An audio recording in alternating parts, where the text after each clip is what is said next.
മുഅ്മിനേ, നമ്മൾ മറക്കാൻ പാടില്ലാത്ത ദുആ.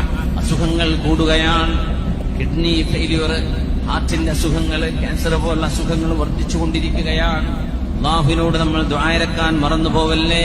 മിൻ അഅ്ളമിൽ അദ്ഇയ, ദുആകളിൽ ഏറ്റവും ശ്രേഷ്ഠമായ ദുആകളിൽ ഒന്നുണ്ട്. അല്ലാഹുവിന്റെ റസൂൽ സ്വല്ലല്ലാഹു അലൈഹി വസല്ലം തങ്ങളോട് റസൂലുള്ളാഹി സ്വല്ലല്ലാഹു അലൈഹി വസല്ലം തങ്ങളുടെ പ്രിയപ്പെട്ട മുതാബ അബ്ബാസ് റളിയല്ലാഹു അൻഹു ചോദിച്ചതാണ്, യാ റസൂലല്ലാഹ്, അല്ലാഹുവിന്റെ റസൂലേ, അല്ലിംനി ദുആഅൻ അദ്ഉ ബിഹി, ജീവിതത്തിൽ കൊണ്ടു നടക്കാൻ ഒരു ദുആ എന്നെ പഠിപ്പിച്ചു തരുമോ? ആര് ചോദിച്ചു? അബ്ബാസ് റളിയല്ലാഹു അൻഹു.